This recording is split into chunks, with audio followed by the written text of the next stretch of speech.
All right. Hello, everybody. It's me again, konceptionSR, back with another speedrun here for you. A little bit different than Pokemon Red, truthfully. This is going to be Bugsnax. They're kind of bug and they're kind of snacks. I'm just excited to be able to showcase the no major skips category for you. Let's make sure my controller's turned on. That's a good idea. And then let's go ahead and delete a save file. Then I'm going to enter into the new game, and time is going to start as the game loads up into the cutscene. So I'll give my best countdown for that. So here we go. 3, 2, 1, go. All right. Excellent. So yes, this is Bugsnax. Like I said, kind of bug, kind of snack. Exactly what you think it is. Specifically, this is the no major skips category. Another way you could discuss this category would be calling it no loading zones early. We'll do one skip right off the top here, which is an opening cutscene skip that wastes about 2 minutes, which we don't need to do. So we're going to just jump across on this treetop and then walk on this invisible wall here. Hop over onto these treetops and all the way down. So that's really the only skip we're going to do in the run. It's right away, which I think is interesting. All right, scan that Bugsnax. This is Filbo, by the way. We're gonna get a little bit more into the lore as we progress here, but we got to do some catches right away. So we're gonna catch that Strabby, feed that to Filbo, do a frame jump hop back so that we can get ever so slightly closer to the next Bugsnax, which we need to catch, which is another Strabby. Then we're going to jump up here, crouch here, wait for that Strabby to walk by, throw a trap so that it runs directly into it, and then hopefully make an important cycle. Nope. Yep, that we came close, but not quite. All right, so we need that Roodle pop out of the ground again. There we go. Came close, but no cigar. And then we're gonna feed all of these back to Filbo. So, are you confused yet? Are we lost? We probably are. We start the game off with a lot of action right away. The biggest skip in the category, as well as having to get a bunch of snacks from Filbo here. So let's talk a little bit about what Bugsnax actually is. So Bugsnax, as you can tell, they are bugs, but they are also food. Fun food items that we see on a daily basis. They are edible, as you can tell, because Filbo just ate some. But this all takes place on Snacktooth Island. Where these grumpuses, which is what they call these furry humanoid creatures, inhabit the island and live and eat the Bugsnax. We were invited to this island by their leader, Lizbert, to talk to the residents here of Snacktooth Island, learn about Bugsnax, and kind of log everything. But once we arrive, we actually crash land. We figure out that everybody on the island has all been separated because Lizbert, their leader, is missing. So we need to figure out where Lizbert is. We need to get everyone back to Snacksburg and then kind of just see where the story takes us from there. So we have a new tool here, which is the Sauce Slinger. Sling sauce, as you can imagine, and we're gonna try and do a really fun quick catch here. It's a little bit tough to do. Whoops. All right, we're not gonna worry about it now because I don't want to miss a very important cycle, which we still might miss because I kind of took a little too long on that. Let's see. No, we're gonna get it. We want to make sure we get that Shishka bug. All right, and then we're gonna catch this the normal way. What I was attempting to do was actually shove my trap up top there through the floor so that I catch this Frider through the ceiling, which is a fun little quick catch. Somehow didn't catch that Frider there, so we're gonna throw another catch up to attract it back down. There we go. And we got to get one of these bungers, my personal favorite. And we got to run over here and capture this last bug. These are all wonderful. We missed it, so we'll have to do an alternate strategy here. So nothing decided to go right there, but that's we're still gonna be okay. So the reason why we caught all those Bugsnax is that obviously we need to do some quests in order to progress the story. Luckily enough for us, Shishka bugs do not like to come out of their bushes. Once they're in there, you have to are you serious? Oh boy, we have to figure out an alternate strategy here. Either that or reload the save, which I might do if I can't get this bugger to get off the tree. Let's see. Nope, we're gonna have to reload the save here. It doesn't mean we have to recatch the things we already did. It just means that I have to jump back down here and get this Shishka bug again, hopefully. We'll do it the old-fashioned way here. Yeah, nothing decided to play well today. Let the bunger get attracted to that Shishka bug and stun it like we did the last time. Here we go. Yeah, so we have to fulfill these quests in order to progress the story and get into the next area. Funnily enough, no matter what category you're playing, glitched or not, this area, which is called Garden Grove, cannot be glitched through. It's one of the only areas in the game that, for whatever reason, you have to fulfill all of the quests for the loading zone to even load into the game. So I don't know why that is. It's literally the only area that does this in the game, but you know, that's how it be sometimes. So any percent, no major skips, 100%, whatever category you're playing, you're gonna have to do Garden Grove, hopefully faster than what I did, but you'll have to do it this way regardless. Okay, so we're gonna grab the journal here, which is going to be a little intro sequence into what is in our menu, basically. And it's gonna be taught to us by Beffica here, who is another of the Grumpuses. Basically, we just mash all the way through every part of our menu here. We can't skip this, unfortunately, you have to do it.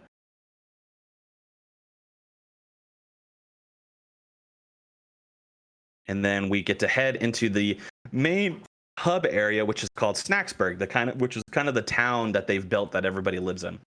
But just to give you an idea also about like who these Grumpuses are. So everyone on the island has a very like unique, distinct personality. Filbo is the person, as you can see, has the mayor sash, who has kind of stepped up to try to take over since Lisbert has disappeared, and unfortunately failed at doing so. So it kind of he feels like responsible for everybody leaving. He wants to get everybody back. Wambus is a farmer, but he's not like the sometimes stereotypical like dumb farmer that can come up in media sometimes. He's actually very smart and intelligent. But he's trying to learn how to grow Bugsnax from the ground so you don't have to always pick them out of the wild. Beffica, who kind of walked us through our little tutorial segment there, she is obsessed with gossip and secrets and like figuring out people's business. So a lot of her full quest line, if we were to do it, it revolves around like kind of learning what people are doing when they think nobody's looking. We're gonna do a couple more quests for her right now, which is she wants us to scan some Bugsnax in the area. She wants us to scan 3. Luckily enough for us, it counts the 3 different types that we already caught. And then while we're jumping over, we're gonna throw that there. And we're actually going to catch this weenie worm, which is a hot dog. And that is because the next quest she asks us to do is to feed her favorite bug snack, which her cave tells us is a weenie worm. She has a picture of a weenie worm right there on the cave. There we go. So we feed that to her. And then now for the last quest, she wants us to figure out what Wambus is doing between the hours of 10 p.m. and 1 a.m. So we run into her cave to sleep into her bed. So forward the time to midnight. Run out here.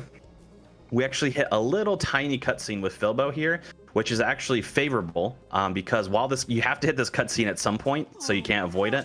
And it's good to do it now because during that cutscene, the animation of Wambus waking out of bed has already started. So you don't have to like wait the 5 seconds or so it takes for him to get out of bed to go over and talk to that cactus to figure out what he does at night. So actually saves us a little bit of time doing it that way. And then we just run back and we turn that into Beffica.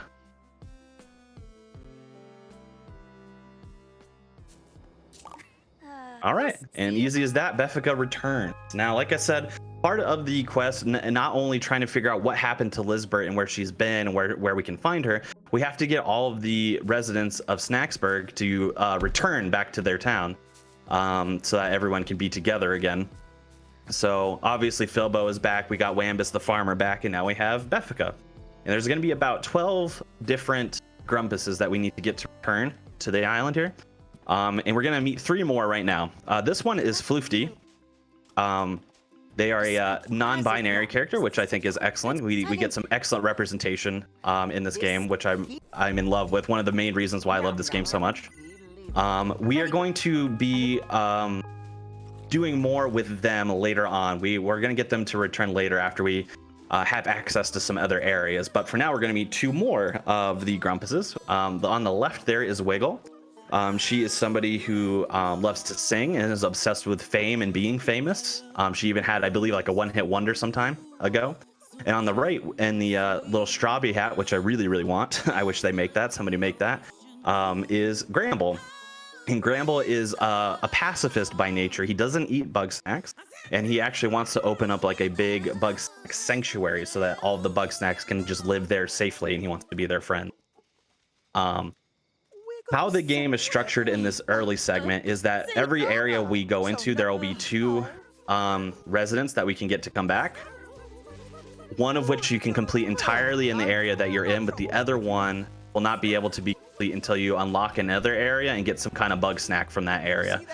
So Gramble, we're actually going to be able to finish all of his quests, but Wiggle, there's going to be all quests besides one that we'll be able to finish because we'll need to catch a Bugsnax that is not in an area we've been to. All right. So we also have a new tool here, which is the Buggy Ball, which is a Strabby inside of a ball. Basically, what we're meant to do is like a little tutorial segment on how to use the tool there. However, we don't need to do it. It wants us to lead the Buggy Ball through a maze, basically, which we don't need to worry about. We can actually just target the end of the maze, and the Buggy Ball will do the maze entirely on its own while we run over here and accomplish some other things in order to progress in the more. We then catch a Grape Skeeto because we're going to need that, and we also need a Pinantula here. Those are going to be 2 Bugsnax for Wiggle's quest up top, and then we're actually going to have the Buggy Ball start making its way here automatically while we turn in these quests with Wiggle. Hello. Oh, she wants us to turn her hair into a Pinantula, which is great. No styling, who doesn't want that? And she just wants a Grape Skeeto in general. She doesn't care where it goes, so we just put it in the easiest area. All right, while we're moving, that Buggy Ball is moving towards this area, and it's actually going to get a Peel Bug to pop out, which is great. We need to catch 3 of those for a quest for Gramble. And for another quest for Gramble, we have to do something very annoying, which is to lead 2 Queebles up to his little farm area that we started out in, but we cannot catch them. We just have to lead them there. So that it's kind of frustrating because there's a lot of environmental stuff that can get in the way to make this difficult. Luckily enough for us, it seems to be going okay. But if, like, for example, a Crapple, which is that crab apple thing, is also really interested in chocolate, which is what we're using to lure the Queebles up here. So if it catches wind, it'll also chase off the Queebles in an attempt to get chocolate back itself. So, you know, that can be pretty frustrating. But it went pretty well. Can't complain.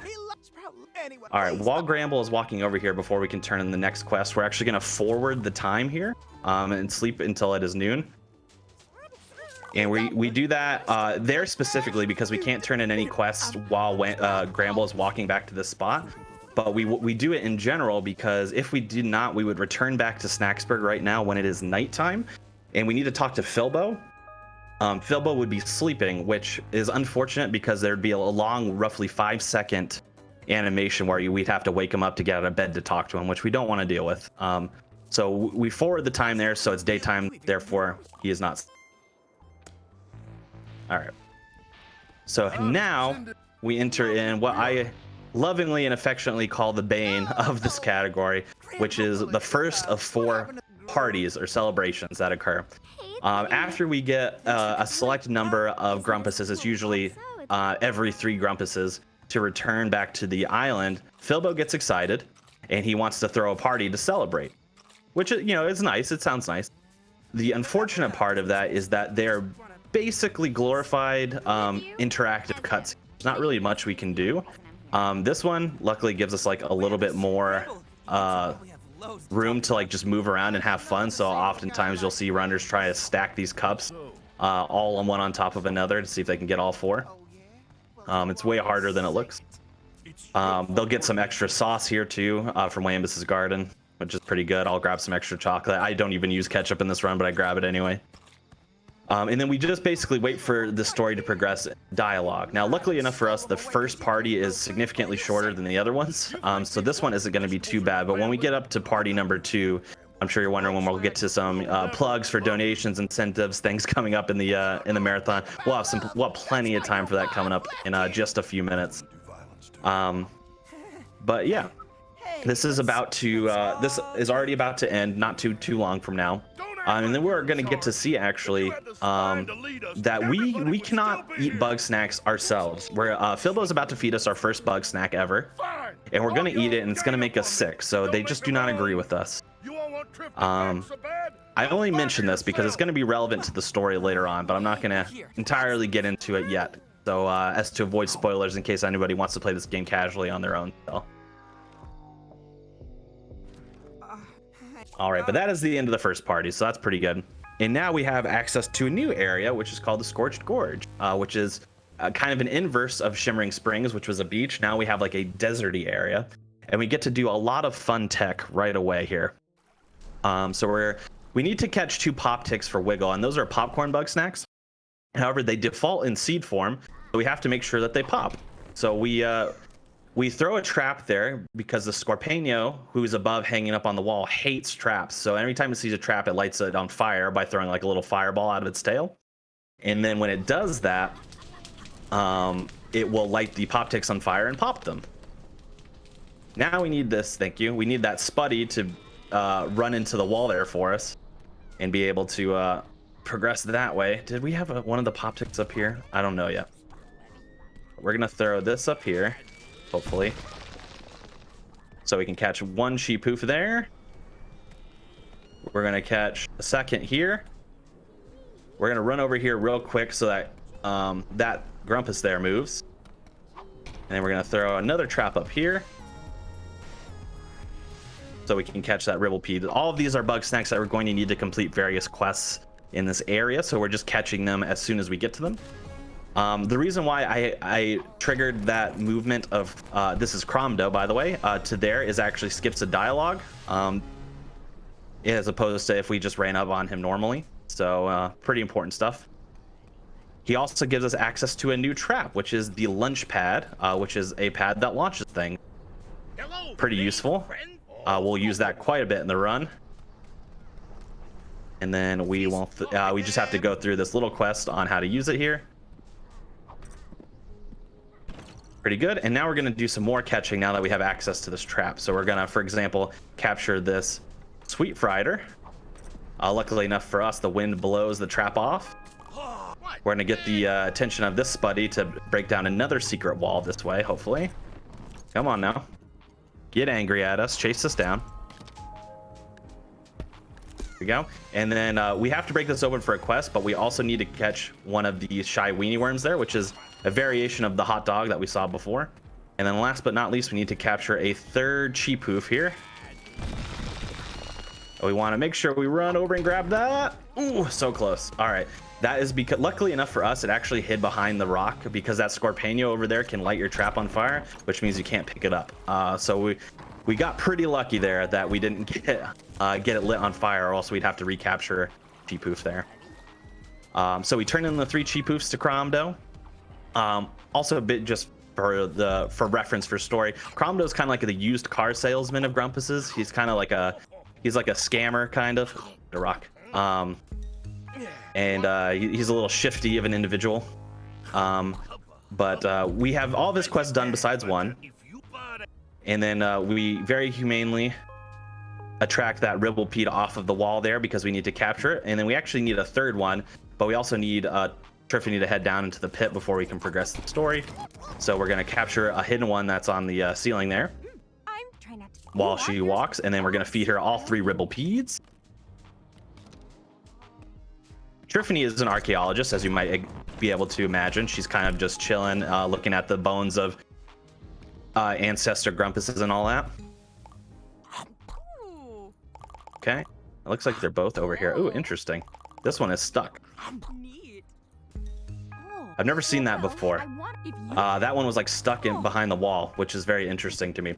The reason why we catch the pop ticks here is because Triffany has to run to this spot anyway.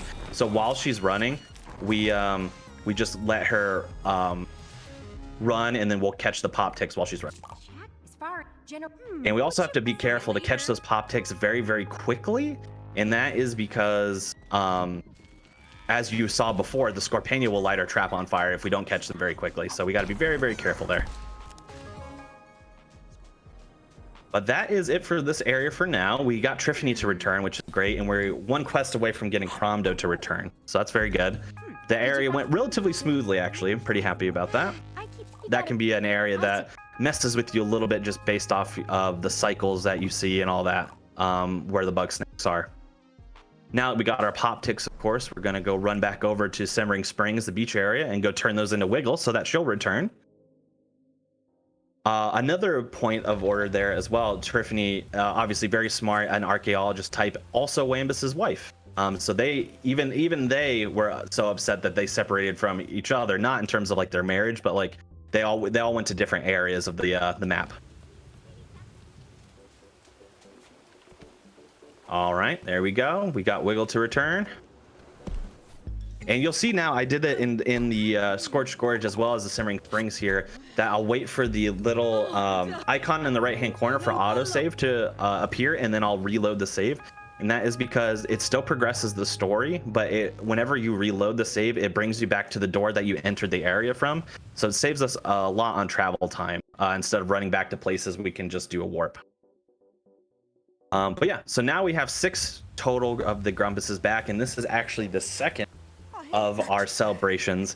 This one is the longest by far. It's called Ghost Stories, so they're all kind of around the campfire telling spooky stories and stuff like that about what they've heard about the island. Kind of get us a little spooked. You can kind of, all we can do is kind of like look around and see, hey, what's that?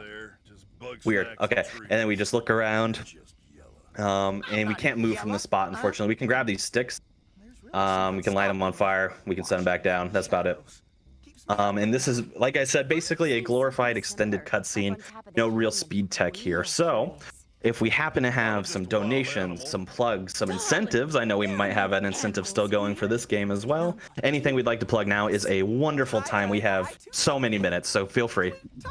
Yes, we do have quite a bit. Just a reminder before I get to these lovely donations, we do have that Bugsnax any % incentive. There's still around an hour left in this run, so we have plenty of time to make it. And you're gonna want to see it, so make sure to get some donations in for that. Absolutely. So I've got a few donations here. We have $20 from Peachy that just has 3 heart emojis. Well, thank you, and 3 heart emojis back to you, Peachy. Then we have $20 from Scala Kitty. Either Final Fantasy IV Free Enterprise harp song we pick is going to be amazing, but I might have a preference. To balance, I'm also tossing in the name of the FF Final Fantasy IV Free Enterprise. I find it harder to say the name than the abbreviation than the name. Harp composer Calm to be a party member. And just a reminder on those were made specifically for this marathon. Of course, they'll be in Free Enterprise after this, because that's really cool. But I haven't gotten to hear them. They're a secret to almost everyone. But historically, the Free Enterprise team has done this sort of thing, and they've always delivered something incredible.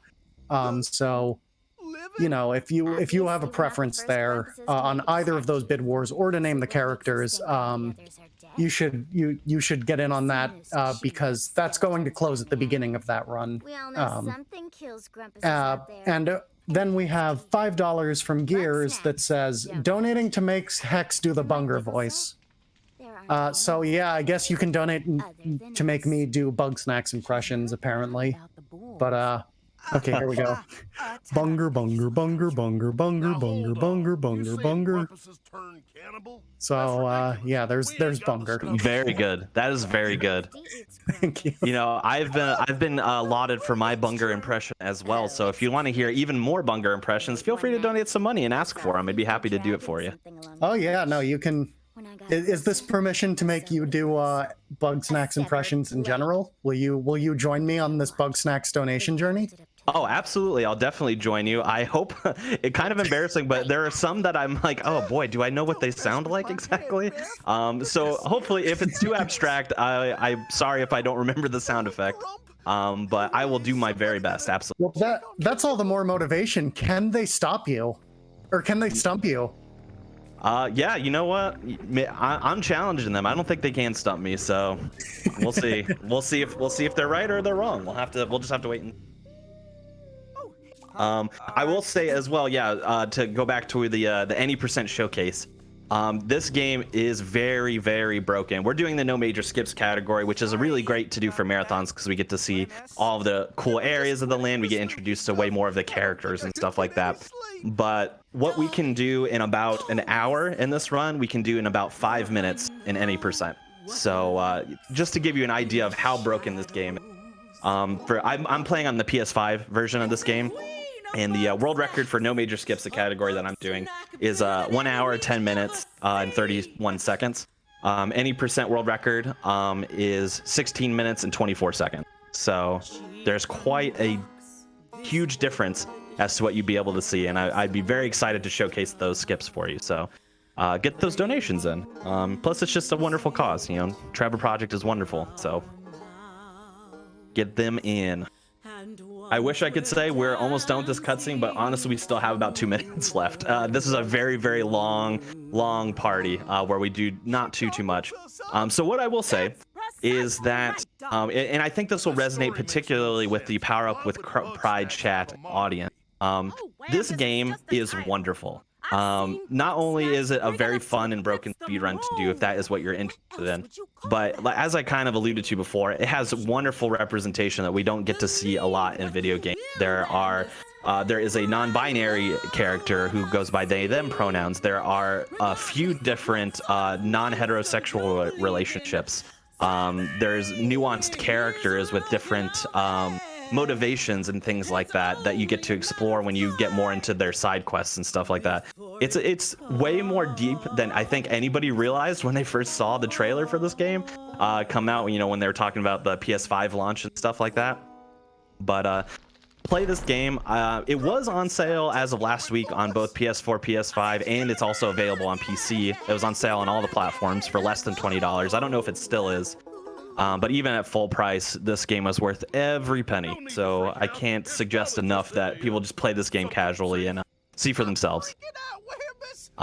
We do get to actually move here a little bit, and we do get to get introduced to a new Grumpus, which in my chat, in my community at least, is a fan favorite. This is Chandlo. He is a jock type. He prides himself on his strength, and he loves, you know, lifting things up and showing how strong he can be. But he's also incredibly kind and emotional, and it's very sensitive as well. And so we affectionately refer to him as a himbo in the best way, of course. He's very beloved in my chat, and he also is in a relationship with someone else who identifies as a male. So that is just another wonderful representation in this game that I am just in love with. Luckily enough for us, we only have about 25 seconds left of this cutscene, so we are basically done. We were able to fill up this almost 8-minute cutscene. This is by far, like I said, the longest one, and definitely the one with the least amount of action. We will have 2 more parties where we will get to do a little bit more in terms of being able to move and solve some puzzles and stuff like that.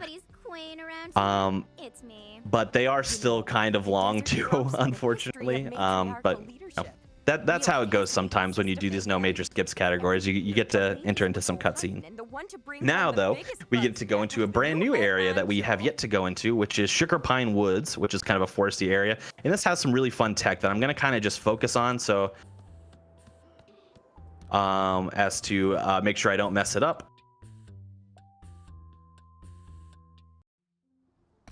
Where is the one? There we are. All right.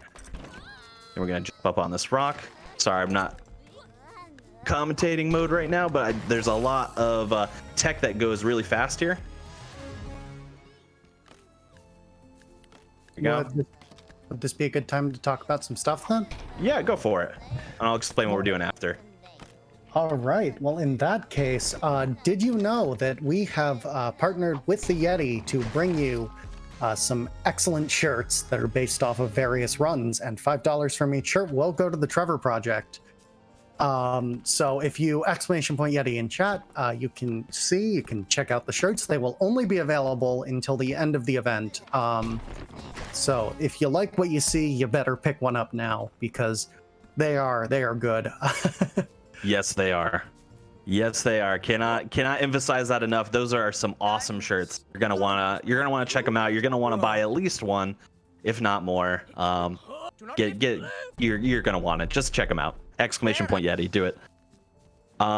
So yeah, we did quite a bunch there. So let me let me explain a little bit as to what happened, because that probably looked like a mess, and it was a little bit of a mess. I missed a key jump there, but so what we did is as soon as we entered the area, we threw a lunch pad kind of directly on the ground, specifically in the path of a bug snack called a Cookie, which is basically a running Oreo. We need to catch that Cookie. We needed to catch 2 honeybees, and we need to catch a total of 3 snails. We only have 2 right now, but we need to catch a total of 3. So what we did is the game probably more intends us to just launch our trap up towards the honeybees, and just launch it while it's in the air and then catch it, kind of like we did with the sheep hoof in the last area. Oh yeah, oops, I gotta feed them. However, we killed 2 birds with 1 stone, or we trapped 2 birds with 1 stone, because it's a little more, by launching the Cookie straight at the honeybee. And what that does is the honeybee, which is obviously very sticky with honey, as you might imagine, the Cookie and the honeybee stick to each other, which actually stuns them both, and then they both fall to the ground, so we can catch them in a 2-for-1 special. Also, when things are launched in the air, it also makes the other honeybees in the area angry as well, so they kind of dive at us to see what's going on. Like, they'll dive bomb at the Cookie and stuff like that, and because they dive bomb and hit the ground, that stuns them as well.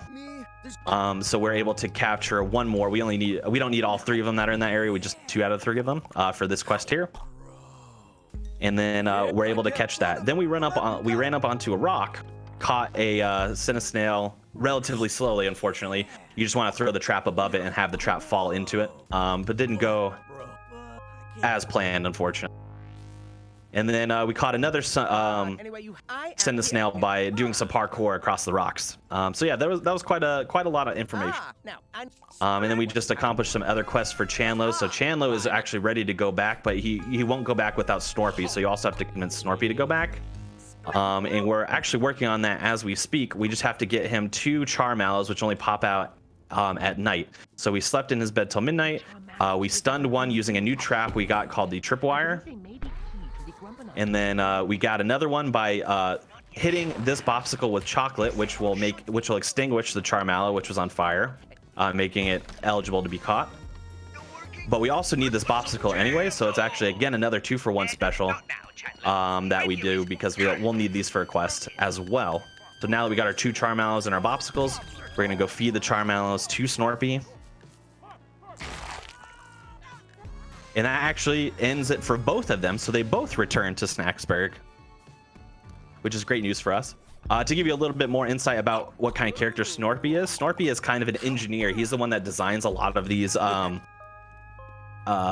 tools that we use, so that's pretty cool. So and like I mentioned before, Chandlo and Snorpy are in a relationship, which is really sweet. Now that we have the 2 bopsicles, we can actually head back to Scorched Gorge, and we can turn those into Cromdo, the used car salesman of Grumpus's, and he will come back as well. And we're gonna be doing a small dialogue skip with that as well, coming up here. So we're gonna run back. Still nighttime here. We're gonna run up those stairs just like we did before. So gonna come here. We don't want to get hit by these spuddies. They're relatively aggressive. Jump up, and we're gonna feed him his 2 bopsicles. He specifically wants them in his feet, so we got to make sure that the first one defaults to the foot, but you have to move the cursor over to the other one. All right, so now that we got Cromdo, we're actually gonna run over and sleep to his bed. There's actually a cutscene that's kind of playing out behind us, where there'd be another like dialogue sequence. But luckily enough for us, we just run over to his bed, sleep until day because we again need to talk to Philbo and don't want him to wake up. And then we pause before the dialogue sequence would happen so that we can then reload the save and then bounce back to the opening like we have done in the past. All right, so this is party number 3 already, if you can believe it. Well, we got those ones. That's the rare site. And so some weird things are happening here on Snacktooth Island and in Snackburg. We just had we were just sleeping and we encountered like an earthquake or something, and we're seeing things are awry. We are coming back. We see footprints all over the place. There's this "No More Bugsnax" sign hanging up that was not written there before. We're starting to get a little bit like worried, suspicious. What's going on? What's happening with all this? And what we're going to do in this party, quote unquote, is we need to find 6 clues across Snacksburg here to help lead us to figure out what we think might be going on. Now, luckily enough for us, from this position, if we line up, we can definitely get 3 of the 6 clues without moving while this cutscene is playing. And if we position ourselves just right, we can get 4. And I very luckily was able to position myself to get 4. So the 4 we got were that "No More Bugsnax" sign. There's also the set of footprints that's right behind Gramble's shoulder here. There's a spade that's right there that you can't really see, but it's kind of highlighted. And then there's also footprints on the ground right here.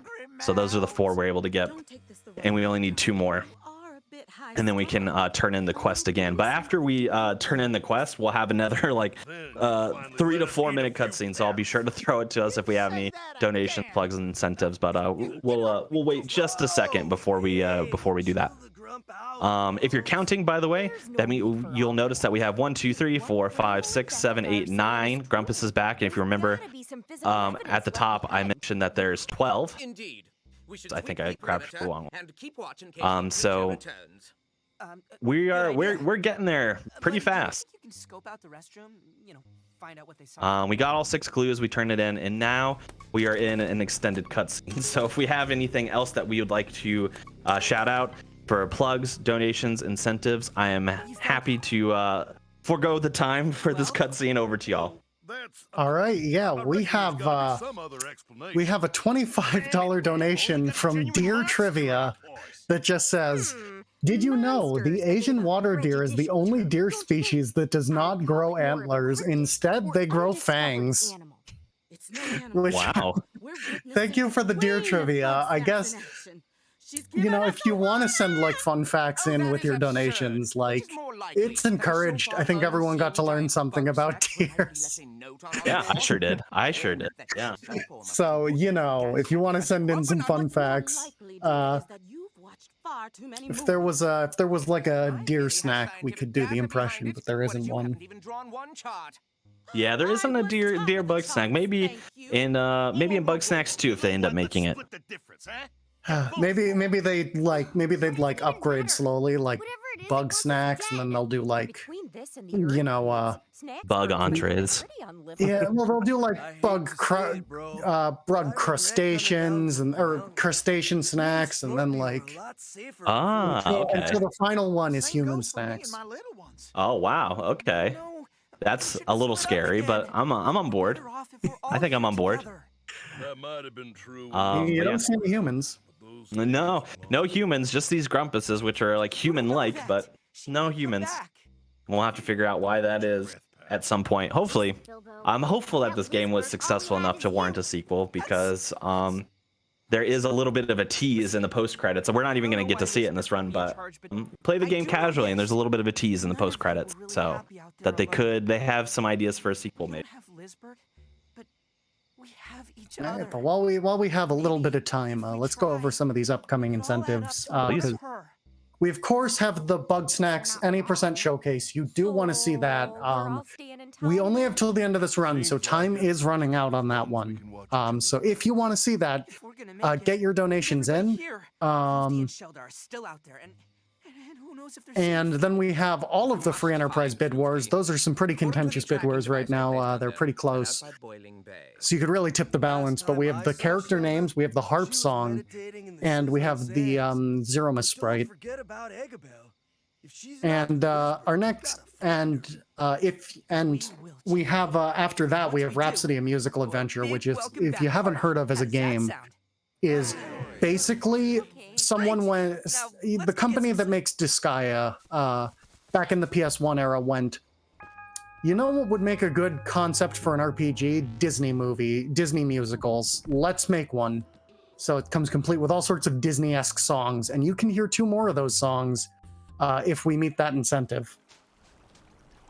Absolutely, yeah. So you'll get those donations in, especially if you want to see some Bugsnax any percent, because that's probably the next one coming up. We don't have too much longer left in this run. It's going fast, so be sure to get those donations in. Also, if you want to hear us do Bugsnax impressions, this is your only chance.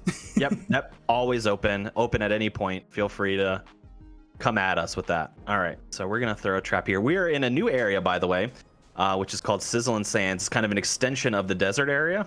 You might be able to tell that. This is going to be where Shelda is, who is one of the Grumpuses we need to get to return. All right, they're up here. And sorry, I'm focusing a little bit on this because it's a little bit tough to do quickly. Just want to make sure that we get it done effectively.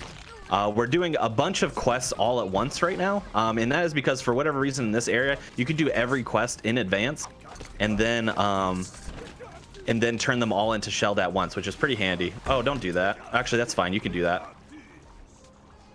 Will that break? Okay, cool. All right, not at all what I intended, but it still worked out. All right. We need to get into this underground area. So the most frustrating task to do quickly here is we have to lead this black Raspy through basically an underground maze, which can obviously be a little bit frustrating here. Where is the other? There you are. I was waiting for you. Which can be a little bit frustrating because of these enchiritos. They can really get in their way and oh, that was terrible luck, and we might actually have to reload if it gets stuck. Let's see. I think it is. Let me see. I've never seen such terrible luck on that. That was awful. Basically what happened there. Oh wait, no, that worked out. Okay, so come here. And then I just need to get you away from me. I think we could save this. It was slow, but we could save it. Basically what happened there was I stunned the enchirito by having it like run into a rock where the hot sauce was, but when it got stunned, it landed directly on the black Raspy, which is terrible luck because that spooks the black Raspy, and if it gets trapped in that middle bush, for some reason, the game will kind of just lock it in place, unfortunately. It won't be able to like get out of that little section without getting stuck. So I was like, oh, we're gonna have to reload the save. Fortunate, but we were able to somehow get it around, which is great. So we were able to successfully lead the black Raspy, and now we can turn it. We actually completed all of the quests for Shelda all at once, so we're going to turn them in at once here. We needed to get cheese, did that. We needed to break 2 eggs, did that. We needed to break apart 2 praying picantuses, we did that. And we needed to lead the black Raspy through the maze, we did that. So all things considered, that could have been a lot worse. So luckily enough for us, now Shelda is returning, and there's actually a shortcut, secret shortcut that is to the next area we need to get directly, which if you press those statues in order unlocks the shortcut here. And then we make our way to the other area, which is Boiling Bay, an extension of the beach area that we went to near the very beginning of the run. And this is where Floofty is going to reside, who we met at the very beginning of the run as well. We need to lead this noodler this way.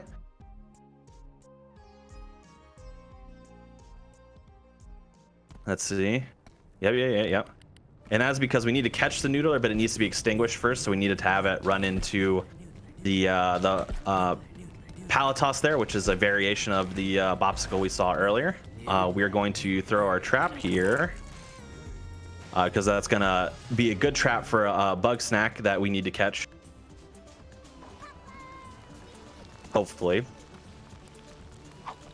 No, don't hit the trap, you jerk. That fortune.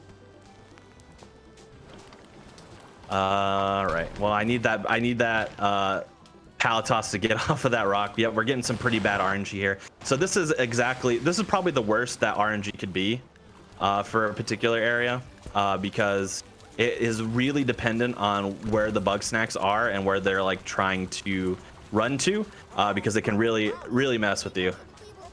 We need to get one of these coconuts, so I'm gonna draw the attention of at least one of them. Great, got one. And we also still need to catch this Banopper that's flying around. So what I'm going to do is I'm going to launch that there, and I'm just going to distract the Palatos here so that it does not even go anywhere near. All right, cool. The Banopper, because I'm going to need to catch it. There we go. I'm actually going to light myself on fire on purpose here because it makes us run faster. Unfortunate, but we were able to finally get them all. And these are all Bugsnax that we need for Floopty quests. All right, so we turn their hand into a Banopper, and they actually give us a new technique as well, which means that we could target not only limbs that we can turn into specific Bugsnax, but we could turn them into any Bugsnax that they've already eaten as well. So that's pretty handy.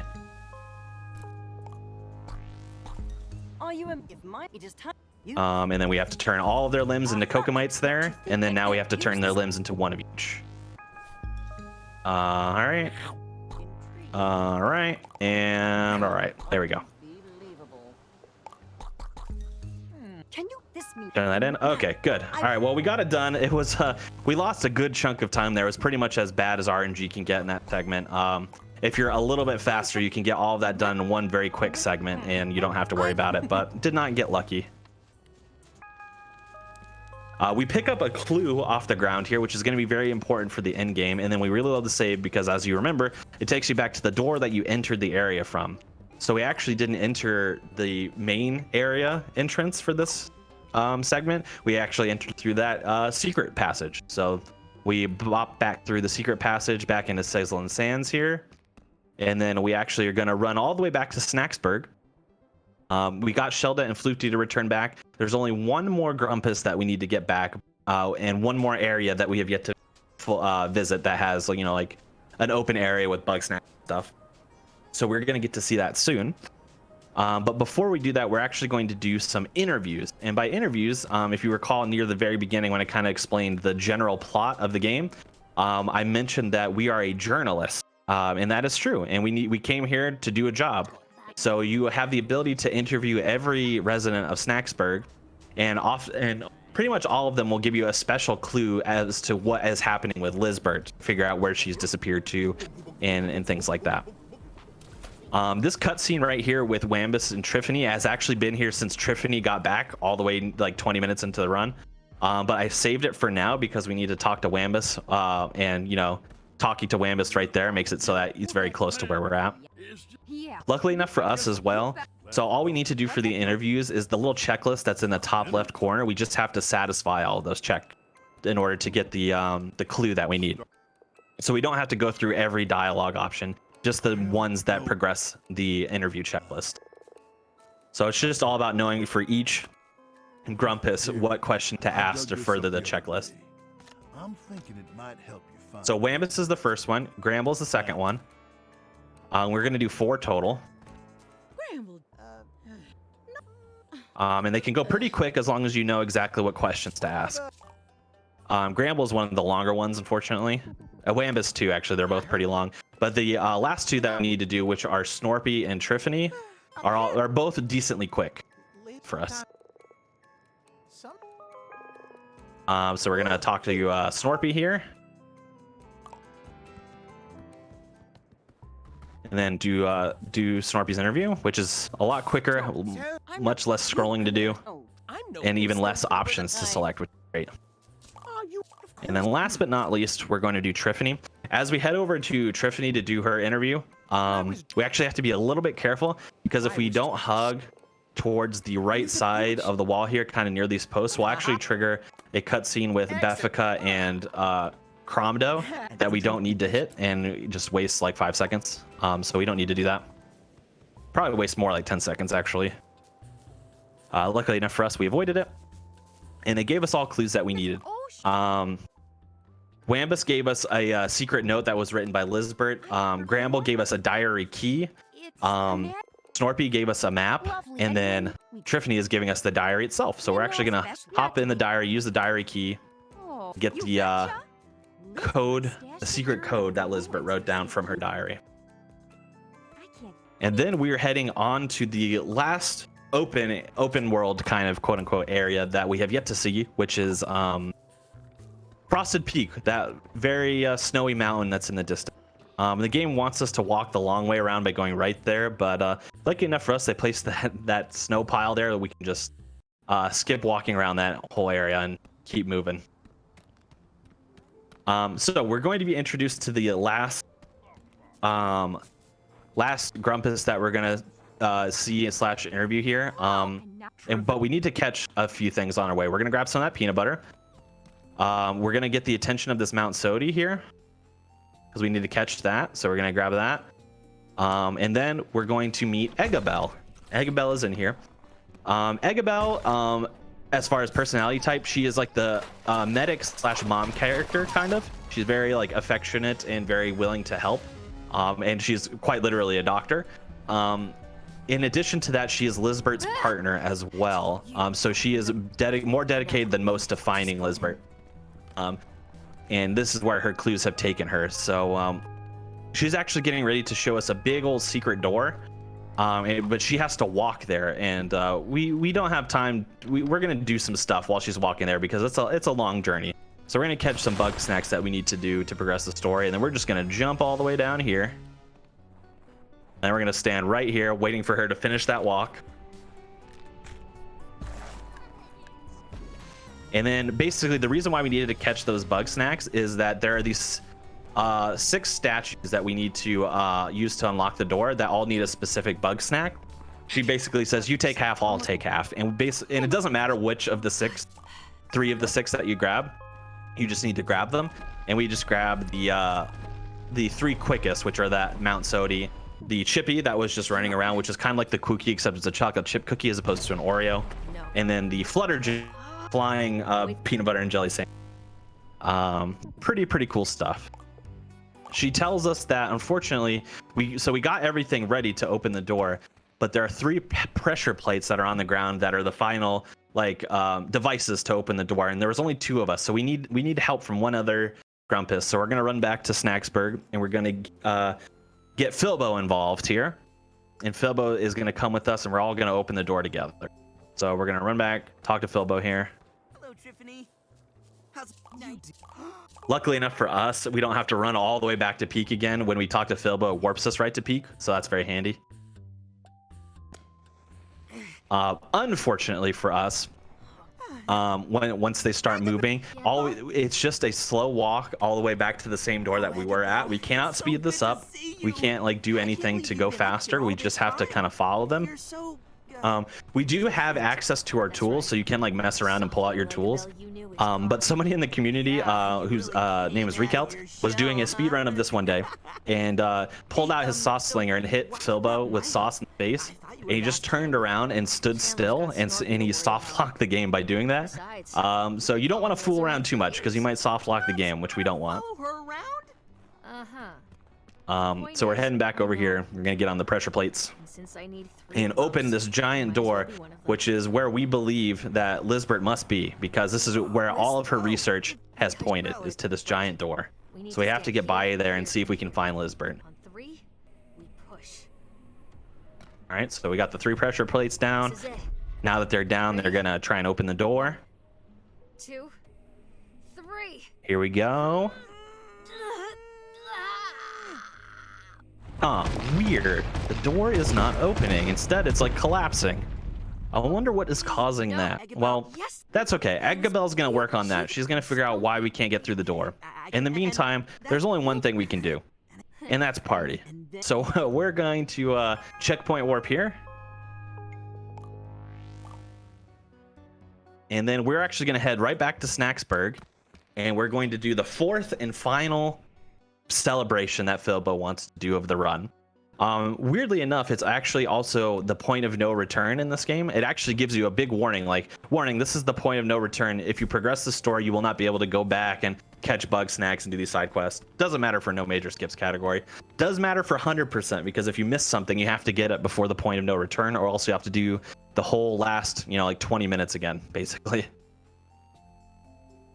Okay, so here we go. We're gonna talk to Filbo.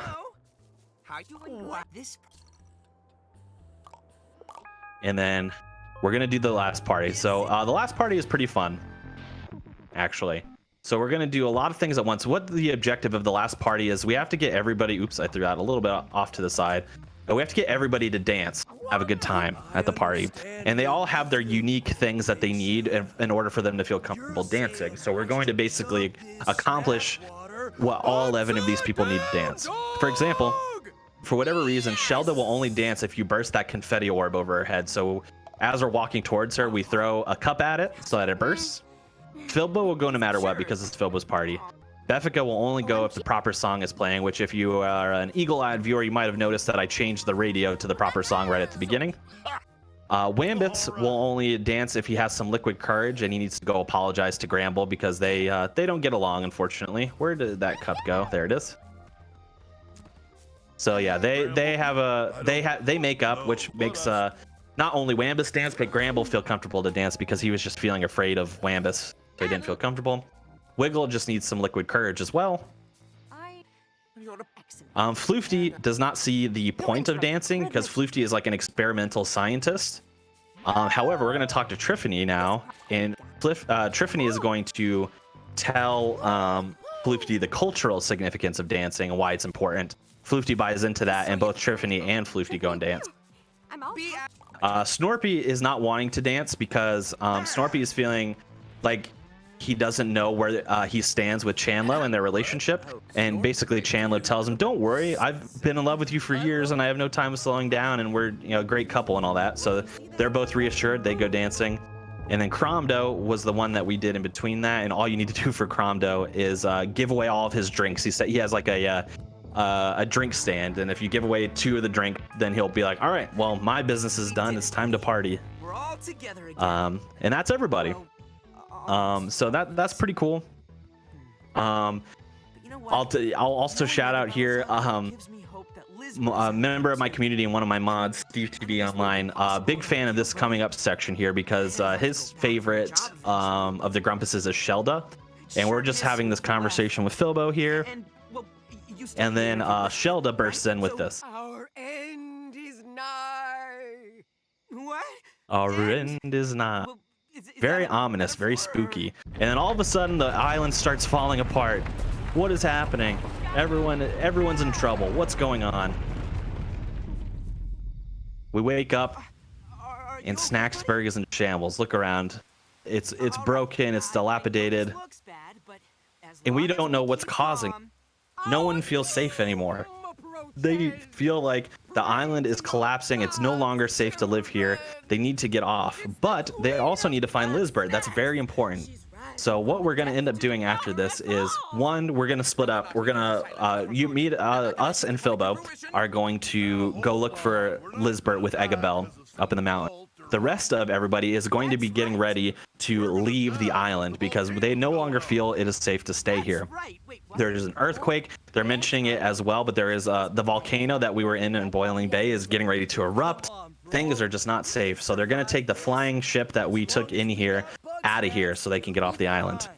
And we're going to be getting a little bit more into why that is and why the island is collapsing, and basically the big climax and twist of the story. So if you are trying to avoid spoilers for the run, I'll give you a very clear warning, like, hey, you know, spoilers incoming, you know, mute or, you know, look at something else for a second while you need to if you're trying to save it and play this game casually. I wouldn't want to spoil it for you, but other than that, we actually just have a long sequence where they're kind of talking about their plan. So if we have any donations, incentives, plugs, anything else that we would like to discuss, now is a wonderful time for that. We do indeed. We have, in fact, $20 from Kateria. Guys, gals, non-binary pals, friends of all genders, sexual orientations, races, religions, ethnic background, ages, and abilities. You, yes, you, can all be heroes. Be a hero, get vaccinated against COVID-19. A message from a random concerned human. Donation goes to Runner's Choice. That's a really good idea, by the way. Please get your COVID vaccine if you haven't already. I've been vaccinated personally. As have I. Yep. It's worth it. Do it, please do it. And yeah, donation goes to Runner's Choice. So where do you want to put this $20? Is it would it be selfish to put it towards the incentive, right? Are we still trying to meet that? Are we anywhere close to it, or?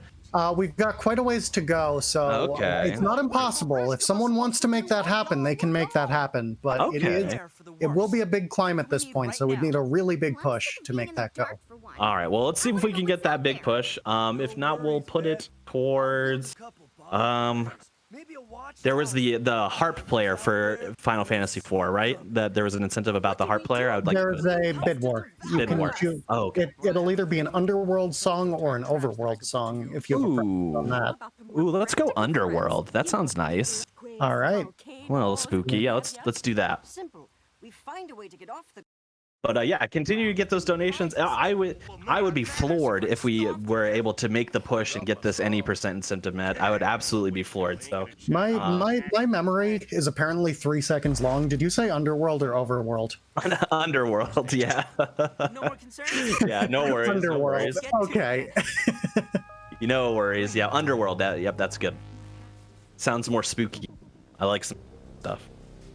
Okay, so now the party is over, and we're actually heading back up to meet up with Egabel and Filbo so that we can finally get through the door and figure out what is going on behind the scenes here.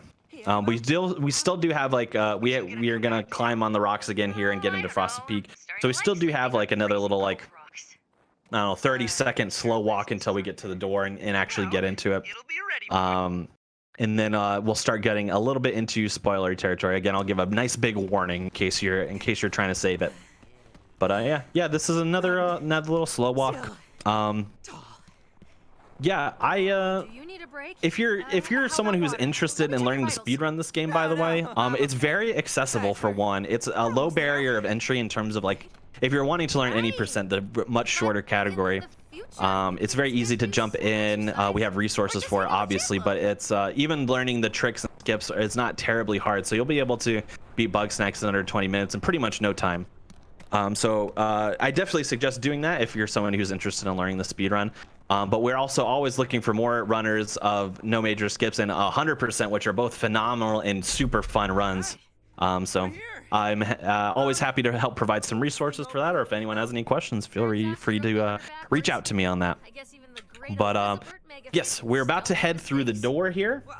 So I'm gonna give, this is my big warning, spoiler territory incoming. All right, big spoiler stuff is happening, not only visually but audio.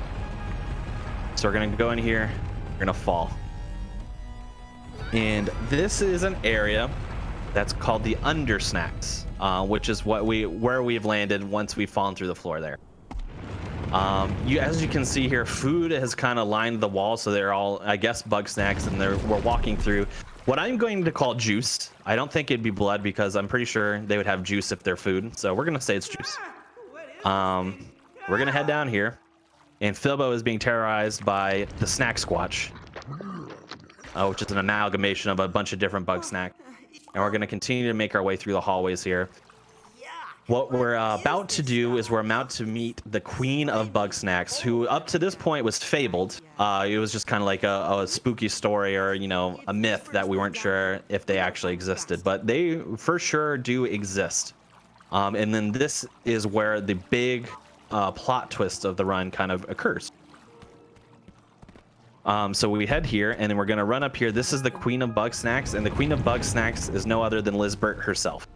Now you might be thinking, oh, so that makes Lizbert evil then, right? She's the Queen of Bugsnax, she's destroying the island, but it's not so simple.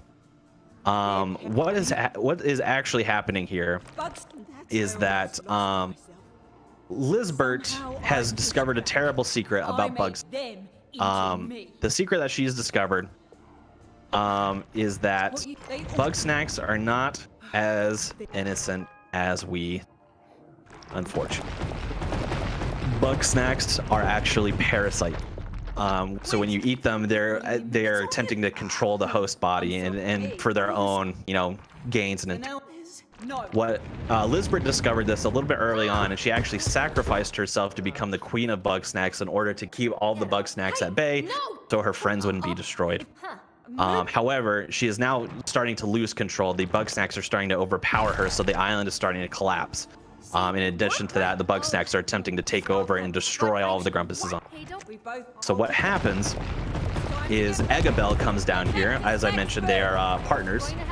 Eggabell also sacrifices herself in order to give them a little extra boost of power so that they can keep the island in place and fend off the Bugsnax while we continue to make our escape. This leads into what we call in the speedrunning community of Bugsnax the Gauntlet section, because this is where we're going to be doing a series of mini challenges that revolve around variations of the tools that we used earlier in the game, and we're going to be fending off Bugsnax as opposed to trying to capture them, basically. And there's 6 of these challenges, and there are 2 Grumpuses at each challenge, basically. So technically what happens in the Gauntlet is if you had fed a Grumpus a ton of Bugsnax and had not completed their side quests, they can actually die here, these Grumpuses. So there is actually like a good ending and a bad ending of this game. However, I think it's really cool and unique that the good ending of this game is actually significantly faster than the bad ending. I feel like usually in speedruns it's the opposite, because the good ending usually you have to accomplish some other tasks or save some extra people or something like that. But in this game, yeah, the good ending is faster. So luckily we're going to do that. But you can actually have the Grumpuses die and be succumb to the Bugsnax control. Luckily enough for us, no one is even close to that, so we won't have to worry about it. That was the first Gauntlet challenge, by the way, which is instead of a snack trap, we have a snack chop there. So we just fend off a small horde of Strawbies that are coming to attack Filbo and Snorpy. At the end of that challenge, we start hopping towards the second one, just to save us some travel time. And now instead of the snack grappler, we have a snack puncher, for lack of a better term. It's got a boxing glove fixed to the end of it. And we're going to start punching Bugsnax. Those pop out of the ground there, but you can actually get them right as they're popping out. And we're going to attempt to do that pretty quick. That was actually pretty good. So what happens there and what the game intends for you to do is that barn door flies open with the 2 Picantuses. And what you're meant to do is you face them head on, and then when you hit them, they explode into smaller Bugsnax, and then you have to hit those as well. What we do instead, though, is we actually jump behind the Picantuses and then hit them forward towards Floofty and Shelda, because if we hit them towards them, they'll actually feast on the Bugsnax in multiples, which is a lot faster than us hitting them individually. And if we're very precise when they hit them, they can actually swallow the Picantus whole, which is the fastest possible way to do it. However, that was actually really, really quick. We got them pretty fast, so I can't complain. This challenge is using the tripwire, basically to take out some hordes of Bugsnax that are coming down from the top of this, snack mountain here.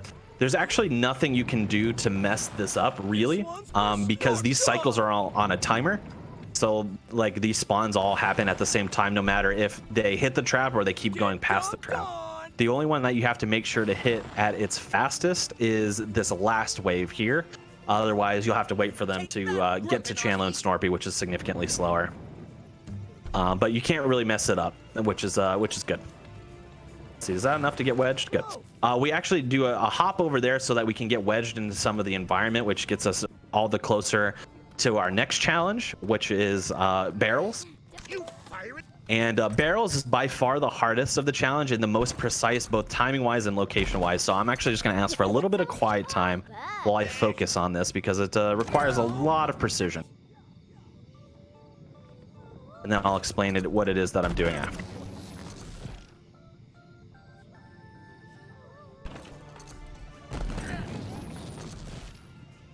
Okay, so far so good.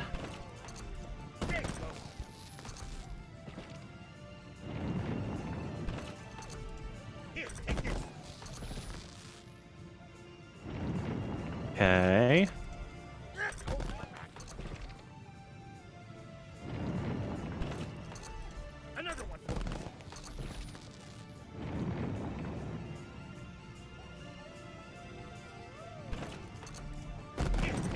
Okay, very good so far.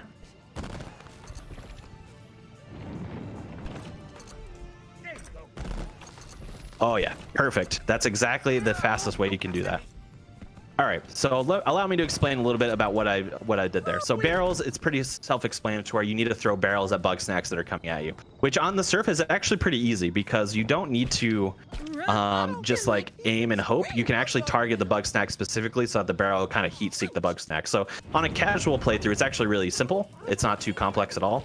But you have to, doing it that way means you have to target the Bugsnax individually, which we do not want to do, because that means we can only kill one at a time, which, you know, is unfortunately slow. We want to go a little bit faster than that. So instead, we place the cursor in very specific points and launch the barrels at very specific times, very precise times, so that the Bugsnax are always at their closest. That means one barrel will kill all of the entire wave at once. So as you can imagine, that requires a lot of precision, not only aiming, but timing to make sure that you're shooting the barrel at the proper time as well. Luckily we got every fast cycle of that. The only wave that you can't do all at once is the last wave of them, which has 5 Bugsnax. So what we do on that last wave is we hit the middle 3 all at once, and then we position it so that all right, sorry, I just needed to focus on that there because we were starting to go a little off the rails there. We position it so that we wait for the end 2 Bugsnax to come really close to each other, then throw the last barrel so hit the last 2 all at once. No time. Whoa, it's weird. The last challenge we did for the gauntlet was pretty obvious as well. We used the buggy ball, just like we were using before. However, it's coated in spikes instead, so we're running over Bugsnax to squash them. Pretty self-explanatory. The spawns are the same every time, so I know exactly where Bugsnax are going to spawn there, so I wasn't particularly worried. This last challenge is we're going to be using our sauce slinger to sling special sauce, which is a unique sauce that we have yet to face in the game. And apparently the special sauce drives the Bugsnax crazy because they not only run for it, but they hit each other so hard when they get to it that they explode. Guns are set, so I know exactly where they're going to spawn, so I'm placing sauce very precisely. Oops. Oh, that worked out okay. So that it makes these mobs attack each other at their fast. And then no run is complete unless you shoot Wambus with some sauce, of course. And voila, that's how you do the special sauce. And that's actually all the gauntlet challenges. So we're actually approaching the very end of the run here, coming up really, really quick, probably in the next, I don't know, minute or so, maybe. You get a little tease here if you want to play the game casually. These are some of these huge Bugsnax, like this watermelon. There's this giant cake that's going to fly overhead in just a second. This giant pizza as well. These are 3 of the 4 legendary Bugsnax that you can encounter in the game. So there's 4 legendary Bugsnax. You know, you want to, and they all have their unique fun fights. So be sure to check that out.